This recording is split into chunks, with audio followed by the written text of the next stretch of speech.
So let's paint this scenario. A recruiter reaches out to you, you're gainfully employed, and you're wondering whether or not you should consider their opportunity. After all, the grass could be greener on the other side. Well, stick around because in this video, I'm going to share with you some signs that you actually already work for a pretty decent company.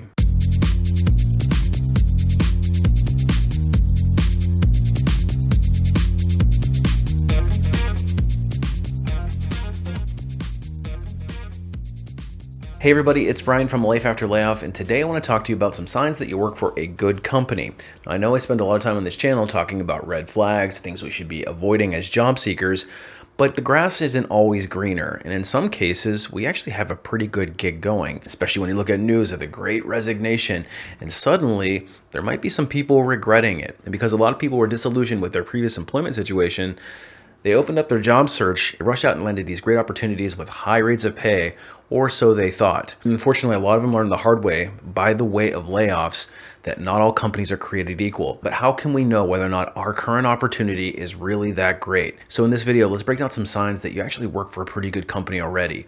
But before we get too far into it, if you're interested in more career-related content just like this, directly from a corporate recruiter, hit that subscribe button. The first sign that you might work for a great company is that you actually like what you do. Because a lot of us have found out that it's easier said than done trying to find a job that you actually enjoy the work day in and day out. And come the end of the weekend, you're not feeling a dreaded case of the Sunday scaries, and you're ready to hit the ground running again on Monday morning. And you shouldn't underestimate the importance of that. If you work for a company that's got some really exciting projects going on and you're getting to do some meaningful work and really building a nice resume, you could really enjoy what you're doing. Come to find out that new opportunity doesn't have those same characteristics, even if you're getting paid a lot more money to do it. That being said, a good company also pays their talent quite well. So if you're working for a company that's paying you above market rate, that's certainly an indicator that they invest in their employees, because companies have compensation philosophies where they have pay leaders and pay laggers.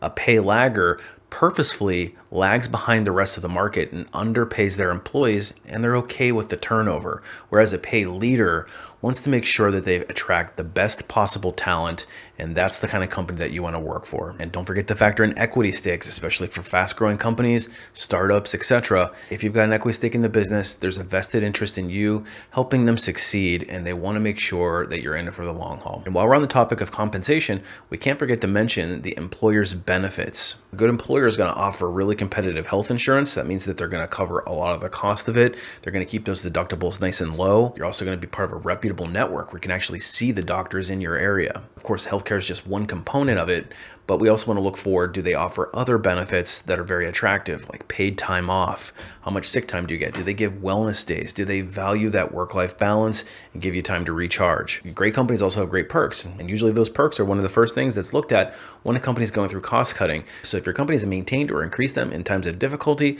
it's a good sign that you work for a great company. And of course, a great company not only invests in their people by way of salary and benefits, but they also invest in them in providing the tools necessary to do the job. So if your company offers top-of-the-line computers, any of the software that you need to be successful in your job, they properly budget for those tools that you need and request, that's a sign of a great company. Because if you've ever worked in a company that bootstraps everything, you'll be all that more appreciative when you finally land with a company who actually invests back into their employees. Now, having all the best benefits in the world won't mean a thing if you don't like the people that you work with. So a great company has great coworkers who get along well with each other, they have fun at work, and most importantly, you don't have to watch your back with them. Now, sometimes that can be easier said than done. If you check out my video on why you shouldn't be friends with your coworkers, you can see my personal story on that. However, there are companies that have great cultures and really genuinely great people. So if you really get along with the people that you work with, that's a huge benefit and a sign that they hire the right people, and the good ones also stick around. But a huge part of our day-to-day is having a great boss, and a great company hires great leaders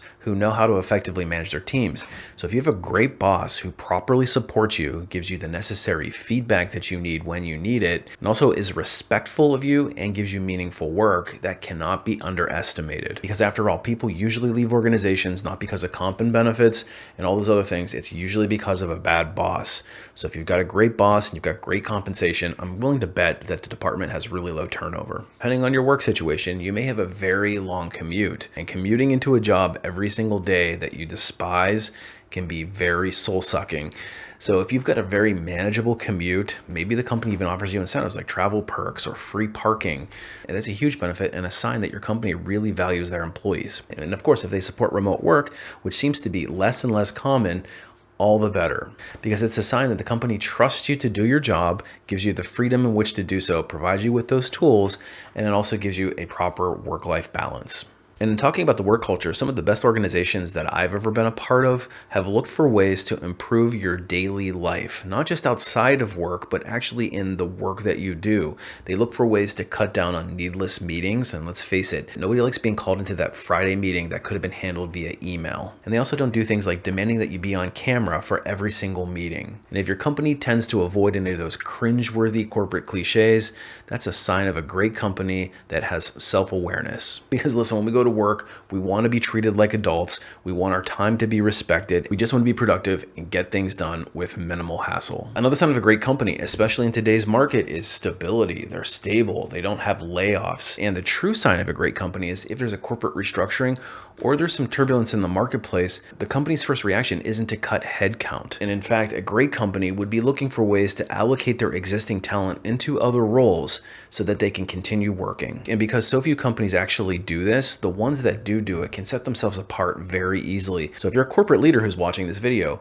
consider that the next time you decide to do a layoff. So for me, stability is an absolute must if you're going to be on the list of great employers to work for. And not only do great companies repurpose their staff in tight times, but they also have a culture of promoting from within. Because if you're ever in a job interview and the candidate that gets selected is an internal candidate, you shouldn't be upset about it, even though it can hurt at the time, because that shows that that company is actually investing in their existing people. Imagine if you're the person in the company who didn't have a shot at that promotion. What does that tell you about the organization? And while I might be disappointed that I didn't get that role, I might circle them as an employer of choice because they've clearly demonstrated to me that they value their existing employees and will give them shots at promotions first. If you are an internal employee, you need to have opportunities to show what you're capable of. So a great company develops their employees by giving them training opportunities, things like stretch assignments, and the ability to demonstrate skills that otherwise might be very difficult for them to acquire. And finally, a great company values the balance between personal and work lives. They have systems and tools set up to give people the opportunity to recharge their batteries, to encourage them to take their vacation, to encourage them to take care of their mental health. This is especially important in a culture where unlimited vacation is becoming more and more popular, because great companies who happen to have adopted an unlimited vacation program also put stipulations in for the minimum number of days that you're expected to take off a year. Because inevitably what happens with unlimited vacation programs is people generally tend to take less time than they would if they had a defined program. So those are only a few of the signs that you're working for a great company, and there's a lot more, but that should give you a basis to understand whether or not you've got a good thing going where you currently are. And if you're interviewing for a company, this might also be a good litmus test to see how good that organization is. So ask if they do some of these things in your interview and see what you learn. And if you're somebody that's listening to this list and saying to yourself, gosh, there's not a single one on here that my company checks the box on, then maybe it is time for you to upgrade your situation. And if you need more help on that, that's actually something that I specialize in. I've got a website called alifeafterlayoff.com. It's loaded with tips and tricks, all from an insider's perspective. It's designed to get you into the best job for you as quickly as possible. And I do that through some private coaching, but I also provide some of my deepest and most intimate knowledge in the form of some training courses. The first one is called Resume Rocket Fuel. It's designed to teach you how to write a resume that's going to get recruiters at companies just like we've described here to start to notice you in order to get that first round interview. And if you want a detailed look at the entirety of a major corporation's hiring process and how to position yourself strategically to get through it, that's where the Ultimate Job Seeker Bootcamp comes in. It's an A to Z, all the way from the application, how to look for jobs, all the way through offer negotiation. But if you want the recruiter to start coming to you, and trust me, that's the best and easiest way to get noticed, to get into the interviewing process, then you want to start leveraging your LinkedIn networks. So I developed a course called Unlocking LinkedIn to teach you exactly how to do that, and more importantly, how to skip to the front of the line. And in a super competitive market, that's enormously important. So happy job hunting, and hopefully you already have a great job. And if you do, don't let go so easily. Hey, appreciate you watching, and we'll see you on the next one.